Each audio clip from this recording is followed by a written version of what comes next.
Hello, मैं doctor आभा श्रीवास्तव। आज मैं आपको ये बताना चाहूँगी कि अब आगे आने वाले समय में हम धीरे-धीरे ऐसे वीडियोस बनाएँगे जिनमें कि हम बात करेंगे जो परेशानियाँ सामान्यतः महिलाओं को जूझना पड़ता है जिनसे प्रेगनेंसी के दौरान।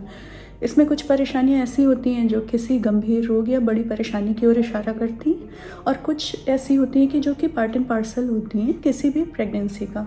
जैसे कि जब शरीर में बदलाव आते हैं, हार्मोन बदलते हैं, प्रेगनेंसी ठहरती है, तो ऐसी स्थिति में हमारा शरीर उन चीज़ों को एडजस्ट करने के लिए बहुत सारी बदलाव लाता है।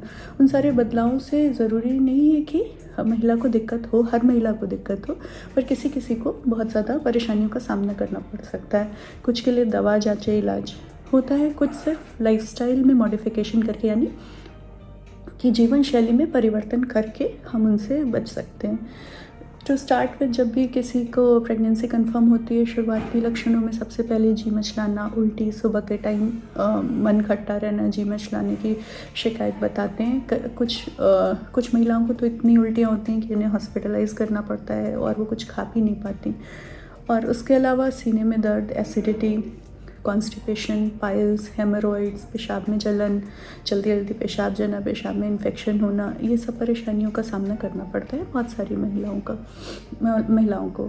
तो इसमें से कुछ को हम दवा दे सकते हैं, कुछ को लाइफस्टाइल मॉडिफिकेशन बता सकते हैं, डिपेंडिंग अपॉन कि वो परेशानियाँ कितनी सीवियर हैं। और कॉमनली घबराहट होती है महिलाओं को। घबराहट क्योंकि बहुत सारे जो चेंजेस आते हैं बॉडी में, उसकी वजह से घबराहट महसूस होती है। पर घबराहट एक ऐसा लक्षण है जिसे हम नज़रअंदाज नहीं कर सकते। घबराहट एक सामान्यतः ऐसे भी एंग्जाइटी से, चिंता से या खून की कमी या हार्मोन्स के बदलाव से महसूस हो सकती है। उसके अलावा घबराहट किसी दिल की परेशानी को भी पॉइंट आउट कर सकती है।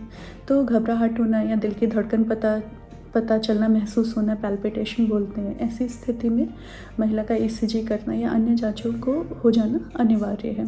उसके अलावा पैरों में सूजन, तिल्लियों में दर्द, कमर में दर्द, कमर से दर्द पैर में जाना, रेडिएट होना, शियाटिका बोलते हैं, ऐसा पेन, पैरों में सूजन आना या पूरे शरीर पे सूजन आना, ऐसी परेशानियां भी देखने को मिलती हैं।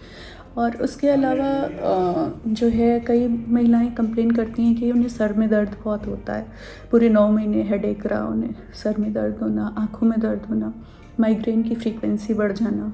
और उसके अलावा जो है, कई महिलाओं को 8-9 महीने लगातार सर्दी खांसी की शिकायत रहती है, कानों में दर्द रहता है, मसूड़े फूल जाते हैं। इन परेशानियों का भी आप इन परेशानियों को देख सकते हैं गर्भवती महिलाओं को जूझते हुए। उसके अलावा बहुत सारी और परेशानियां होती हैं, जैसे कि नींद का नहीं आना, स्वभाव में चिड़चिड़ाहट होना या फिर चक्कर आना।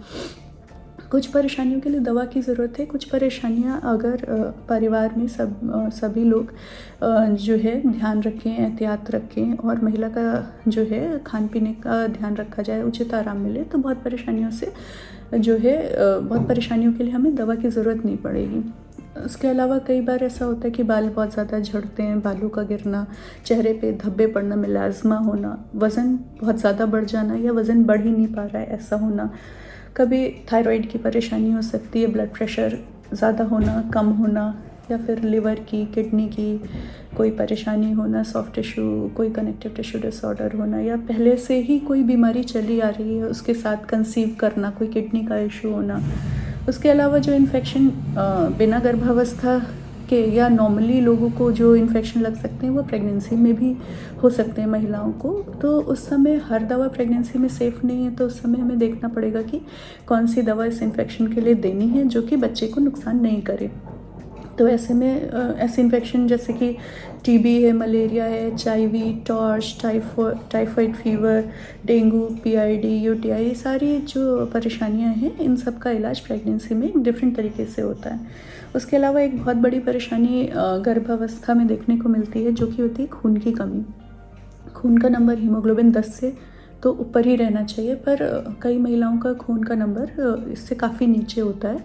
और क्योंकि ये खून की कमी धीरे धीरे होती है, तो उनको एहसास भी नहीं हो पाता कि खून का नंबर कितना नीचे चला गया।